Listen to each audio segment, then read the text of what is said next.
Brain health has been very popular in the news lately, and this podcast is for you if you've ever had brain fog, cognitive decline, Alzheimer's, CTE, any of these issues.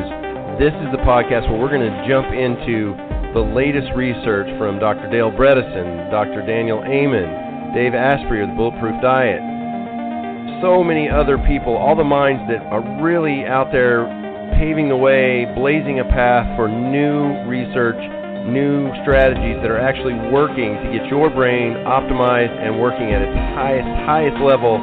The Brain Builders podcast is just for you. So get a notebook, get a pen, and get ready to open up your mind and get back to the person that you were meant to be.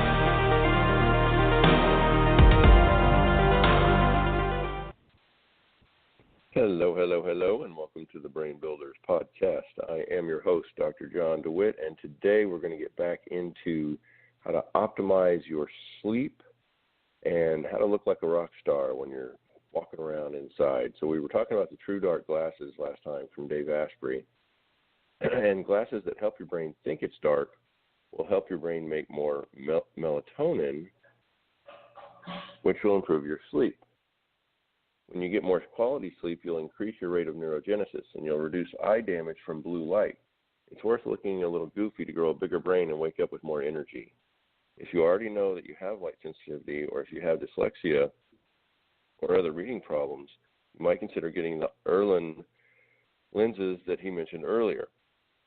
These are glasses with a custom tint specifically for your brain. You can get them from a specialist who measures your eyes to see which specific filters will give you more brain energy. Dave uses Erlen lenses, or I think it's Erlen, during the day when he's exposed to junk light, and switches to True Dark lenses in the evening. Sometimes he wears True Dark lenses during the day for a half hour to give his brain a break when he's in a really bad environment indoor lighting-wise, if he's on a plane or if he just wants his brain to chill out. Wearing the right glasses indoors may or may not make you look like a rock star or just a total dork, but it can make you feel like a rock star, and it will make your mitochondria perform like rock stars, and that's what really matters. Protect your skin from junk light, not sunlight. Your skin is photosensitive and absorbs junk light just like your eyes do. Whenever he travels on airplanes, which have truly unnatural lighting, he wears a long-sleeve shirt, pants, and a baseball cap with a brim to protect as much of his skin as possible from the plane's junk light. When he does this, he notices a huge difference in the amount of jet lag he experiences after he lands. The light you want on your skin is natural sunlight, unfiltered by windows or sunscreen. So wear shorts and short sleeves if you'll be outside. But when you're going to be locked in an office with bad lighting, go for long sleeves to give your skin and your mitochondria a break. You don't need to be perfect on this. Just keep it in mind and lean in this direction. Soaking up some rays is cool when they come from the sun. It's not so cool when the rays are from artificial lighting that disrupts your mitochondria. Balance with healthy light. In the morning, to compensate for the junk light you will inevitably be exposed to during the day, make sure you get some healthy light. Your best bet is actual sunshine. Go outside for at least a few minutes in the morning without sunglasses. Show a little skin to help create vitamin D3 sulfate. Sunlight has all of the normal spectrums of light that your body expects, from infrared up to ultraviolet, and your mitochondria will work better when they get signals from this light at the right time of day. This obviously works best if you live in a warmer, sunnier climate. Well, what should you do if you live somewhere that isn't so tropical? Dave has lived in Canada for almost 7 years. He gets lots of sun in the summer, but it's raining for most of the winter. Here's what he does and what he recommends you do if you live far away from the equator. In the morning, after having his coffee, he stands for 10 minutes in front of a narrow-spectrum UVB tanning lamp hanging in his bathroom. Ultraviolet B radiation is responsible for creating and activating vitamin D in the skin, and it does not damage the skin the same way that ultraviolet A radiation does. This practice is controversial for reasons he frankly doesn't understand. He believes that if everyone far north of the equator did this, it would transform healthcare costs. It's like we have fallen into a trance. Excessive ultraviolet A radiation causes sunburns, which are associated with cancer, so we decided with no evidence that we should remove all sources of ultraviolet radiation. But our bodies were not designed to be in an environment without any UV light. Exposing his skin to ultraviolet B light made a difference in how he felt, but what made the biggest impact in midwinter was actually removing the eye shields from 1 minute out of the 10 and exposing his eyes to a small amount of UVB light from the low-pressure bulbs in the lamp. Please read the warning that follows, or you can just hear it. Eye doctors and cataract surgeons will probably be aghast at that admission because we have been trained to believe that ultraviolet radiation is bad for the eyes. It is bad for your eyes when you get too much of it, but it's also bad for your eyes to get none at all. He's including this information here because it makes a giant difference in how his brain works in the winter, and it substantially reduces his visual sensitivity to junk light. There are studies showing that ultraviolet light in the eyes is correlated with higher dopamine levels in the brain. It is his hope that this area of research will receive more attention as a result of this information.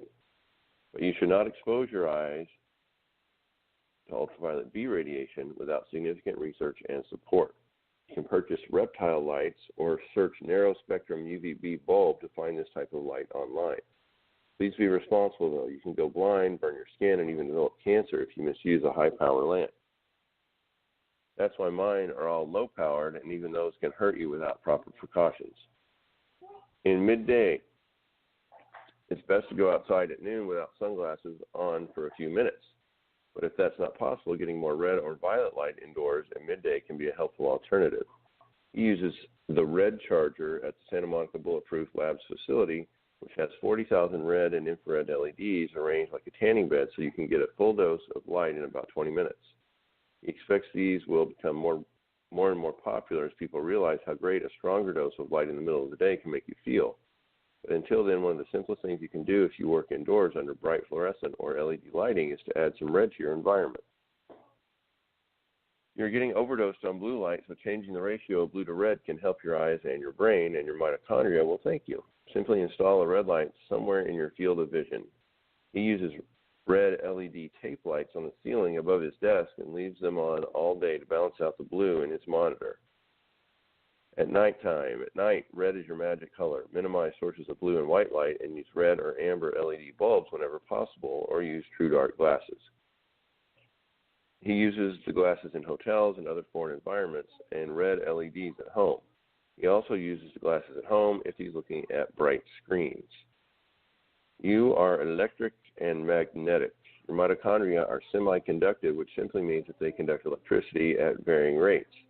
As you have read, the process of creating or heard, the process of creating energy in your mitochondria is an electrical process. This means that magnets and electromagnetic fields, EMFs, affect your biology and your mitochondria. This isn't really news because back in 1962, Robert O. Becker observed that nerves, collagen, which is connective tissue, and bone were all semiconductive. Then in 1984, the head of the famous Karolinska Medical School in Stockholm, Sweden, published an epic $1,200 textbook on the subject and was promptly fired for disagreeing with the chemical view of our biology. Even with the profound breakthroughs we've had in understanding mitochondria over the last few years, the exact relationship between EMS and mitochondria is still being researched. But so far, we have abundant evidence that EMS impact mitochondria. For instance, did you know that if you are a man and you keep your cell phone near your genital area, it will reduce sperm quality, including motility and viability, and your testosterone levels? Cell phones produce EMS. In one study, sperm that were exposed to EMS had fewer antioxidants and an 85% increase in free radicals. That is really scary, particularly because of what we know about the relationship among antioxidants, free radicals, and your cell's energy production. The sperm are some of the highest energy consumers in the body. Their little mitochondria are pumping at full power to provide energy for their one-time race to an egg. If EMS from your phone are making your sperm unviable, what are they doing to the rest of your mitochondria? EMS can also affect your myelin, the vital insulating lining of your nerves. In one study, rats that were exposed to EMS had significant lesions in their myelin sheaths, a greater risk of developing MS and neurological problems. Exposure to electromagnetic frequencies also increases blood sugar. How does that happen? Well, you know from everything you've read or listened to so far that a decrease in mitochondrial efficiency results in higher blood sugar because when your mitochondria aren't working well, the sugar in your blood isn't turned into energy as efficiently. And where is that extra sugar going to go if it's not used by your mitochondria because they've been damaged by EMF? It hangs around in your blood. Protect yourself from EMS by keeping your cell phone out of your pants pocket and using a headset when talking on the phone. This is another reason reason, turn off your Wi-Fi at night or sleep with your phone in another room. And if you want to take it up a notch, you can even install electrical filters in your house like he does. Electrical filters plug into your outlets and reduce the chaotic reverberations in your household wiring so you're exposed to fewer highly varying EMF fields. Exercise your way to a better brain. To maximize the brain benefits of exercise with the least time and effort, there are 3 components to focus on with your exercise plan over the next 2 weeks: meaningful movement, high-intensity interval training or HIIT training, and resistance training. Meaningful movement. Movement can be yoga, a walk, a hike, a bike ride, or a dance party. Just get moving, but not super fast. You can do the same thing every day or alter your movement each day. Keep this movement to a moderate intensity and make sure you can carry on a conversation while you move. That's something that Tony Robbins talks about all the time too. When you're exercising, doing cardio, you should still be able to have a conversation without being out of breath, so you don't need to go crazy intense. If possible, do your movement outdoors so that you stack up your benefits. You'll get healthy light while exercising so you can grow new neurons and mitochondria and energize them all at once. If you have access to a pool, swimming is a particularly beneficial form of exercise. Just being in water up to your shoulders increases blood flow to the brain by 14%. And when you swim underwater, the added pressure, water pressure, increases it even more. Plus, holding your breath underwater is one easy form of intermittent hypoxia training that grows mitochondria. If you're really brave, combine all these benefits with cold thermogenesis by swimming in water that is 60 degrees Fahrenheit or lower. If you choose a form of movement like yoga, Pilates, or Tai Chi, you get the mitochondrial benefits of basic movement and the brain-building benefits of moving your limbs across your midline. This raises BDNF and improves cross-brain communication, which walking doesn't. Using a whole-body vibration plate, such as the Bulletproof Vibe, can do the same thing as 20 to 40 minutes of exercise and in less time. You can just stand on it or do a few basic yoga poses while on it for 10 minutes and let the vibration stimulate your mitochondria. Recommendation: 3 to 5 times a week, move your body meaningfully but not super strenuously for 20 to 40 minutes. Bonus points for doing it outdoors in the morning without sunglasses to get a full spectrum of natural light at the same time. We have the vibration plates or power plates in our office, and it really does boost lymph flow as well. Just make sure you bend your knees, because if you have your knees locked out, that can kind of jar the system. All right, the HIIT back exercises. Just once each week, go outside and run for 400 yards like a tiger is chasing you. Run as fast as you can, as if your life depends on it. Then do something that feels lazy. Either sit down on a bench or, better yet, lie on your back for 90 seconds. This way, your nervous system and mitochondria have more time to completely recover. Walking around during your recovery means your nervous system recovers less. Then repeat one more time. 2 400-yard sprints, followed by 90 seconds of rest each time. Once a week will give you a huge boost in BDNF. How easy is that? No excuses. And running 400 yards, that is one lap around a basic track at a school in your area. So that can be fun. Don't hurt yourself. Recommendations: once a week, sprint like crazy for 400 yards and lie on your back for 90 seconds. Do it twice. You can use a treadmill or stationary bike if you have to. Don't forget to pick the pine needles out of your hair when you're done.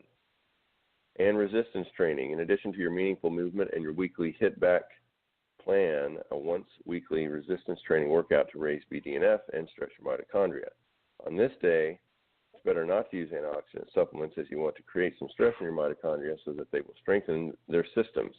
You can do resistance training directly after your HIIT back to save time, or you can space it out by several days to make the most of your recovery. These will not be long sessions, so you have no excuse not to make time for this once a week. This workout was inspired by Dr. Doug McGuff's Body by Science. Using the guidelines below, complete the following 5 compound movements for each workout session. Unless you're experienced with free weights, I recommend using weight machines because they are safer than free weights when it comes to reaching muscular failure. If you're not familiar with these movements, visit bulletproof.com/headstrong for a video that demonstrates safe and proper form. The exercises are the seated row, the chest press, the pull down, the overhead press, and the leg press. Perform only one set of each of the 5 movements per workout, taking each set to the point of positive muscular failure.